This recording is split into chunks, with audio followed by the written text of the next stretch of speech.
Assalamualaikum warahmatullahi wabarakatuh. Salam sejahtera untuk kita semua.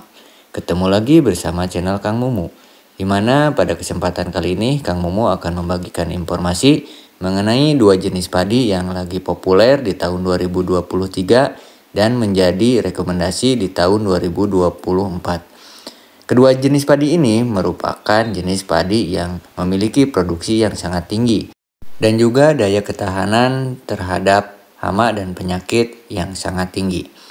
Kedua jenis padi ini yaitu jenis Cibatu 06 dan juga padi Kolosebu. Nah, mari kita simak bersama-sama dari kedua jenis padi ini mana yang terbaik dan yang cocok ditanam di lahan para sahabat.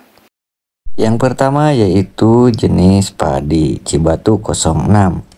Di mana jenis padi ini merupakan padi galur yang berasal dari daerah Indramayu. Jenis padi ini merupakan jenis padi yang memiliki produksi yang lumayan tinggi. Untuk bentuk tanaman ini memiliki ketinggian 120 cm dan bentuk tanamannya tegak.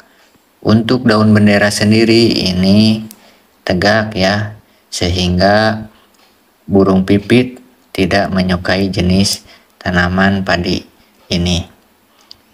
Untuk warna gabah sendiri ini warnanya kuning bersih dan untuk kerontokan yaitu sedang. Tanaman ini juga memiliki ketahanan rebah. Kemudian untuk tekstur nasi ini pulen sedang ya. Untuk rata-rata hasil batu ini yaitu 9 sampai 12 ton per hektar. Untuk ketahanan terhadap hama dan penyakit ini lumayan cukup tahan ya, terutama terhadap hama orang. Ini juga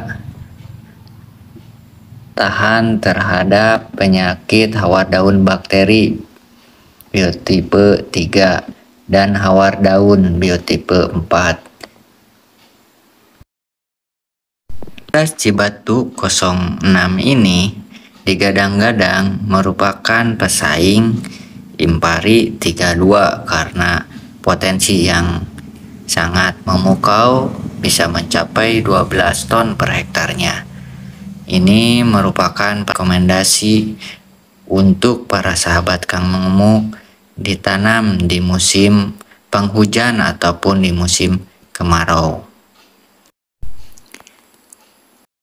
Nah, bagaimana kalau kita bandingkan dengan padi galur lainnya yaitu padi Kolosebu yang berasal dari Jawa Barat juga. Padi Kolosebu.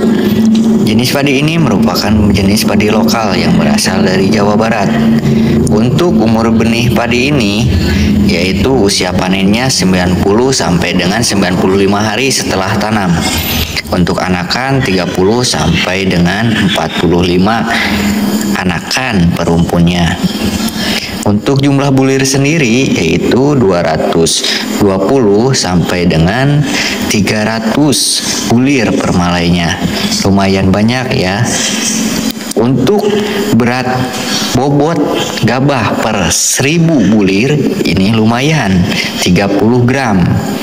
Ya lumayan agak sama ya dengan C2. Kemudian untuk tinggi tanaman sendiri ini 95 cm. Kemudian untuk panjang malai sekitar 30 cm. Untuk rasa nasi pulen. Potensi hasil ini bisa mencapai 12 ton per hektarnya. Jenis padi ini tahan rebah, cocok sekali ditanam untuk musim penghujan. Dan ini juga tahan terhadap penyakit HDB ataupun kresek dan jamur patah leher, jamur blas, dan agak tahan terhadap orang batang coklat. Dan yang satu lagi ini toleran terhadap tanah asam. Setelah melihat deskripsi kedua jenis padi ini, menurut Kang Mumu, kedua jenis padi ini memiliki ketahanan terhadap hama dan penyakit yang hampir sama. Kemudian untuk produksi sendiri ini sama-sama sangat tinggi. Cuman secara real di lapangan jenis Cibatu ini lebih unggul. Sedangkan untuk padi jenis Kolosebo dalam pengisian punduk itu kurang. Beda dengan Cibatu 06. Tapi Cibatu 06 ini kurang tahan di daerah yang tingkat tanahnya asam. Untuk tekstur nasi sendiri dimenangkan oleh padi Kolosebo, yaitu memiliki tekstur nasi yang lunak dan pulen dan rasa yang enak. Padi Kolosebo untuk memaksimalkan pengisian sampai ke punduk bisa melakukan perlakuan seperti pada video ini dengan pemupukan maksimal, penambahan nutrisi, kalium, dan juga boron.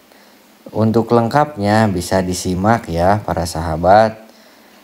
Cibatu sendiri ini menurut Kang Mumu dari kualitas gabah dan berat bobot per 1000 bulir ini lebih unggul daripada Kolosebo. Jadi ini juga merupakan kelebihan dari pada Cibatu 06 dengan bobot yang sangat tinggi. Kesimpulannya menurut Kang Mumu, kedua jenis padi ini sangat baik. Cuman untuk memaksimalkan hasil kita bisa memaksimalkan dalam perawatan, baik pemeliharaan, pengaturan air, dan juga penjagaan dari hama dan penyakit. Kedua jenis padi ini menurut Kang Mumu menjadikan rekomendasi ditanam di musim penghujan yang memasuki tahun 2024. Ini cocok selain memiliki produksi yang tinggi dan ketahanan terhadap hama penyakit.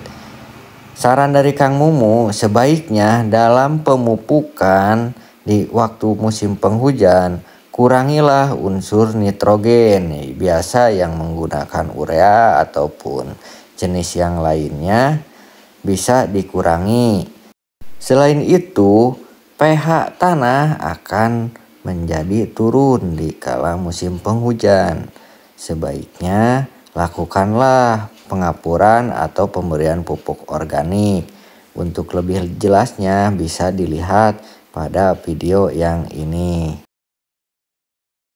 Mungkin itu yang bisa saya sampaikan pada kesempatan kali ini. Semoga video ini bermanfaat, dan bagi para sahabat petani di Nusantara yang ingin memesan benih ini bisa dilihat di kolom deskripsi, di sana ada link pembeliannya.